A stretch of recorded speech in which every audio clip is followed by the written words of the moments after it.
Olá, meus amigos do canal Critica Brasil, sejam todos bem-vindos. Senhoras e senhores, quero falar aí rapidamente sobre 5 notícias. Essas 5 notícias eu vou resumir, porque vocês querem coisas assim, olha, eu quero saber de notícias, mas eu quero uma opinião ali clara, objetiva e destrinchar a notícia.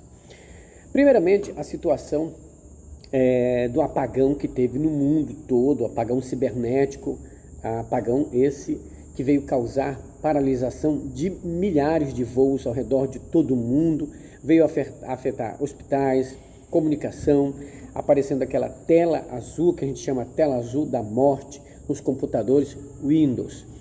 Ali as empresas Macintosh e Linux não foram atingidas, mas a maioria das pessoas que tem a Microsoft foram atingidas. Isso se deu numa empresa chamada CrowdStrike. Essa empresa é uma empresa cibernética de segurança, ela que faz a segurança para os computadores não serem invadidos por hackers.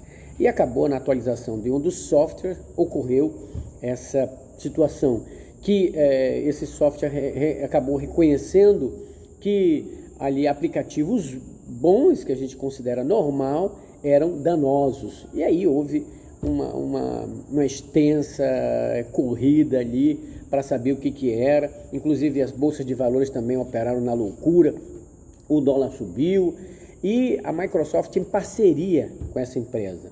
Então, por conta disso, foram afetados. Mas o dono da empresa já disse que está tudo se normalizando e a coisa vai ficar normal. Agora, isso aí reflete a questão da inteligência artificial, né? De como nós somos vulneráveis a uma empresa, a qualquer situação que ocorra lá, danifica o teu computador, danifica os teus processamentos, enfim, é muito perigoso, né? A gente que é acostumado a assistir aí O Exterminador do Futuro e outros filmes sabe que a internet e a inteligência artificial vão tomar conta das coisas. Agora é o seguinte, vamos a uma notícia aqui do Brasil que está circulando nas redes sociais, todo mundo está comentando sobre isso. A direita, a extrema-direita está falando disso abertamente. Os deputados da extrema-direita estão ali aproveitando dessa notícia para falar contra a Janja, para falar contra o Lula.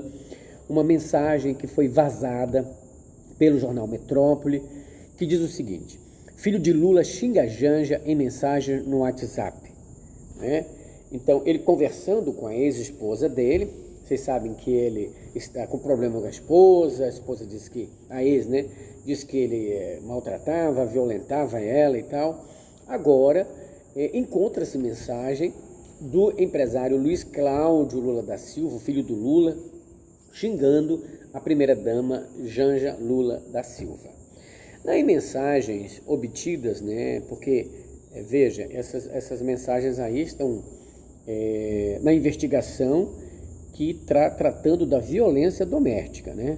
Em mensagem de WhatsApp, o empresário Lula da Silva, o empresário Cláudio Lula da Silva, chama a Janja de, daquela palavrinha assim, que a gente não pode falar, né? Que ela começa com P e termina com TA. E também chamou ela de oportunista. Um print obtido pela coluna do Metrópolis, em um diálogo entre Luiz Cláudio e sua então esposa Natália Schincariol. A conversa faz parte de um acervo de arquivos relacionados à investigação sobre a violência doméstica. Na manhã do último dia 15 de setembro, em 2023, Natália perguntou a Luiz Cláudio. Às 10h05 da manhã, ela perguntou: o que você vai fazer hoje? 4 minutos depois, ele respondeu: estou indo tomar café. Mais tarde, assino um termo de compromisso com aquela empresa que te mostrei. Final da tarde, vou ver meu pai, ele disse. Aí ela responde para ele: que chique, queria um café preto, ela disse. Depois disso, o empresário fez, ainda voltando a repetir, disse o seguinte sobre ela falar que é chique ele se encontrar com o pai. E lamentou a presença da madrasta Janja, né? Ele disse: vai estar junto, chamando ela de uma pessoa que vende o corpo para se sustentar, demonstrando desprezo. E aí, essas mensagens estão sendo compartilhadas, né? Naquele dia, era uma sexta-feira, a Janja viajou com Lula para Cuba. E aí ele chamou ela de oportunista. O filho teve encontro com Lula, a Janja foi para Cuba com ele, bateu foto com o pai nesse dia, enfim, está todo mundo comentando a respeito disso. Olha, gente, tem muita gente, deixa eu dar uma opinião sobre esse caso. Na família, em se tratando de família, que família é um troço assim, sabe, sui generis, né? Porque onde está um monte de família, sempre vai ter um que não vai concordar com o outro, sempre vai ter um que não vai com a cara do outro, vai ter aquele que na frente é uma coisa, por trás é outra. Na família é isso. Quer dizer, aí o Cláudio dizendo da Janja, falando aí com a esposa dele. Ele se defendeu hoje dizendo, olha, eu me dou muito bem com ela, ela é uma boa pessoa e tal. Isso aí não existiu, mas os prints estão lá. Enfim, nós sabemos que em família tem problemas, na minha família tem problema, na família dos outros tem problema que a gente não vai com a cara de um, não vai com a cara do outro, ri para esse, tá chorando com aquele, depois por trás tem gente falando um do outro. Eu tive um episódio desse em casa um dia. O pessoal foram passar um dia na minha chácara, e a minha irmã bacana, recebi ela bacana e tal, e ela foi lá dizer que eu tinha falado mal da outra irmã, que não sei o que tinha acontecido e tal. Entendeu? Às vezes uma conversa aqui e ali gera essa confusão. E às vezes a gente comentando com alguém sobre alguém, a gente fala aquilo que pensa, mas lá na frente a gente é outra coisa. O Cláudio, né, como o próprio processo está dizendo que ele violentou a esposa, então já não é um caráter bacana, né? Não é um caráter bacana. O que tem a ver essa situação com o governo? Nada, absolutamente nada. A Janja já é uma pessoa que sofre ataque o tempo todo. Agora, a Janja, ela ocupou um espaço que estava vazio. O presidente Lula é um presidente viúvo. Ela comprou um espaço que estava vazio, ocupou ali, como primeira-dama atuante, ela atua de muitos casos, às vezes exagerada, às vezes, né, eu considero, às vezes puxando o presidente, fazendo. Eu acho que tudo tem que ser comedido, mas daí eu chamar ela de isso, disso, daquilo, isso é uma outra situação. É um problema familiar. Quem escolhe com quem vai ficar é o presidente da República. O Lula, que dá a entender, que ele mostra, e ele está, conheço o presidente pessoalmente, está em boas condições mentais, sabe o que está fazendo, sabe em quem confia, e se ele confia nela e gosta dela, isso é um problema pessoal dele, eu vou me importar com isso. Eu me importo com a questão do governo, né? Se atrapalha o governo, se ajuda o governo, se está bacana na comunicação e tal. Aí a gente critica os assuntos governamentais, né? Agora, assunto matrimonial, de casal, isso é uma coisa deles, né? Daí o casal Bolsonaro, por exemplo, tem muitos problemas. A Michele, por exemplo, é considerada lá mais do que qualquer, não tem nem sinônimo. O Carluxo detesta ela, aquele outro lá, o Churupeta lá, o Renan Bolsonaro odeia a madrasta. Então a família Bolsonaro é uma família desunida, que fica brigando, mas em torno do poder eles se unem. Essa situação, então, é uma situação pessoal. Eu acho que a Janja, se o Lula quer colocar a Janja como oficial de alguma coisa, então ele deve tratar isso. Ele deve, quer nomear? Nomeia então, né? Nomeia. Agora, às vezes, a Janja, eu sou representante de não sei do que, eu sou representante de não sei de onde. É preciso saber o que a pessoa está trabalhando no governo, está ajudando em quê, está fazendo isso, aquilo.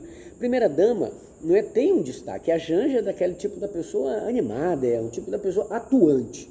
Então, muitas vezes, a atuação da Janja pode incomodar muita gente. E eu só me incomodo com ela se ela atrapalha o governo, né? E quando atrapalha, eu digo. Agora, eu vejo que ela também é um apoio ao presidente Lula. Esteve com ele no momentos mais difíceis, né? E eu acho que é injusto o Cláudio usar essas expressões contra a primeira-dama, até em desrespeito, né? Agora, o print veio da esposa, a ex-esposa dele, tem uma treta com ele. Então, a situação, eu acho que respeita, a gente tem que respeitar. Nem da Michele, que eu considero uma falsa, eu diria isso dela. Imagine da Janja, que ali está segurando o presidente, ajuda o presidente, evitou um golpe de Estado ali com a ajuda dos outros ministros. Enfim, a minha situação é A Janja, se é boa para o Lula e é bom para ele, tá tranquilo, presidente. A esposa é sua, quem dorme com ela é o senhor, quem vive com ela é o senhor. A confiança é a principal meta aí nessa situação. Então, eu acho que o Cláudio pisou na bola e deve pedir desculpa para ela. Diz que não teve, mas se teve, eu acho que o camarada não pode se referir a uma mulher nesses termos. Olha, gente, tem uma outra situação aqui. As declarações de ramagem, interrogatório da PF sobre a BIM paralela não convencem os investigadores. Segundo os investigadores, as respostas fornecidas por ramagem ao longo dos 7 horas contradizem as provas e evidências reunidas no inquérito. Uma das coisas que chamou a atenção foi ele dizer que o Bolsonaro combinou comigo para eu gravar. Mas os investigadores dizem, mas o Bolsonaro ia combinar com ele para gravar um vídeo, um áudio, onde o Bolsonaro, comete um monte de crime? Não é. O Ramagem estava gravando para tentar se blindar, ou talvez lá na frente se chantagear, se fosse o caso, mas como eles têm que, aparentemente, politicamente, mostrar força, dizem que está unido, mas está nos bastidores, está uma briga desgraçada. E o apoio do Bolsonaro no Rio de Janeiro e em São Paulo parece que não está dando certo, né? O candidato dele continua muito atrás do primeiro colocado no Rio de Janeiro. Então o Ramagem é quase certo que não vai levar a prefeitura, e lá em São Paulo o páreo está duro, né? Entre o Boulos, o Pablo Marçal, a Tabata e o Nunes. A situação vai se resolver lá no segundo turno. Vamos lá, gente, tem mais notícia aqui. Eu peço a ajuda de vocês para ajudarem o canal pelo Pix 61 98304 6113. Queria comentar um assunto aqui que o presidente Lula comentou e disse o seguinte.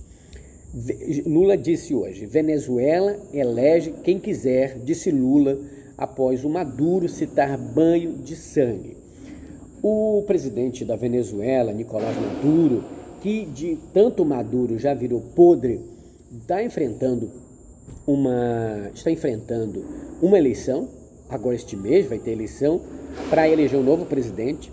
As pesquisas dizem que ele vai perder, está com 30 pontos abaixo do seu principal concorrente, e aí ele vem em público, começa a dizer para o povo que vai ter banho de sangue, que aquele partido contrário a ele vai levar a Venezuela ao fracasso, que vai ter uma guerra civil, alardeando, fazendo coisas assim, sabe, apavorantes. Eu não me simpatizo com esse Maduro, ele levou a Venezuela ao fracasso, ao caos. Aí não venham com esse papo de dizer, não, mas foi pelo bloqueio dos Estados Unidos. O bloqueio dos Estados Unidos tem desde o tempo do Chaves. Esse caso do Maduro é incompetência mesmo. Porque tantos países no mundo, eles só sabem negociar com os Estados Unidos. A situação da Venezuela é, assim, acachapante. A situação da Venezuela é pobreza, é corrupção, é narcotráfico, é tudo misturado. O Lula já até se desvencilhou do Maduro, porque ele o tempo todo está perseguindo opositores, não deixa fulano se candidatar, usa a força militar para pressionar os outros. Maduro está antevendo uma derrota lá. E não venham com esse papo, a esquerda não. Não, gente, esquerda não é partido. Esquerda é um modo de vida. Esquerda é democracia. Esquerda é respeitar as urnas. Esquerda é querer a melhoria do pobre. É que o Estado ajude muito mais a população carente. E não foi isso que o Maduro fez. O Maduro empobreceu ainda mais a Venezuela, colocou milhares de venezuelanos assim, abaixo da linha da pobreza, uma evasão completa, um êxodo da Venezuela. O Maduro já está podre há muito tempo, é preciso tirá-lo do poder. O presidente Lula, então, em resposta ao Maduro, disse o seguinte, disse em bom tom, a Venezuela elege quem quiser, que o Maduro está fazendo chantagem, não é? Ameaçando até ter guerra civil, se eu perder, olha o que vai acontecer na Venezuela. Está parecendo o Bolsonaro, se segurando aqui, falando que se o Lula ganhar, vai acontecer isso, o comunismo vai entrar, entendeu? Colocando medo nas pessoas. Está na hora do Maduro sair. Faz muito tempo que está desgovernando a Venezuela. Lula está certíssimo. Senhoras e senhores, moças e rapazes, Aqui, ó, deixa eu ver uma coisa aqui. Eu já falei dessa situação. Agora, se você está desconfiado que aquele episódio lá nos Estados Unidos com um candidato da extrema-direita lá pode ser teoria da conspiração e tal, você não está de todo errado. O FBI, né, está investigando o caso e já disse ser estranhíssima a situação da segurança ter falhado tão bruscamente. É gigantesca, é uma falha gigantesca, que em todos os episódios nunca houve uma falha desse jeito, porque o protocolo de segurança é muito rígido. E os vídeos, aliás, quando eu estiver no estúdio, não estou no estúdio, né? Você observa isso? Quando eu estiver no estúdio, eu vou juntar os vídeos para você ver, estão espalhados na internet. As pessoas avisaram que o cara estava lá em cima do telhado, horas antes, 1 hora antes. 40 minutos, outro, 30 minutos, a polícia foi chamada, viu o cara lá em cima. É muito estranho, gente, pelo amor de Deus, que tudo está estranho, tá. Então o FBI está investigando o caso e se for armação, a coisa vai feder. E o Biden cometeu uma nova gafe. Chamou o secretário dele de o negro, porque não lembrou, né? Não lembrou de chamar ele pelo nome. E como ele é negro, ele chamou assim, ó, olha esse meu secretário aqui, o negro. O Biden, tá na hora, Biden, de deixar. Obama tá certo, né? Vá para sua casa, vai ali assistir uma série, comer um lanchinho com a sua esposa, vai viver sua aposentadoria. Deixa que os Estados Unidos outra pessoa governe. Grande abraço, Critica Brasil, falando a verdade, doem quem doer. Compartilhe o vídeo, se inscreva no canal e contribua pelo 61 98304 6113. Esse é o nosso Pix. Grande abraço, fica com Deus.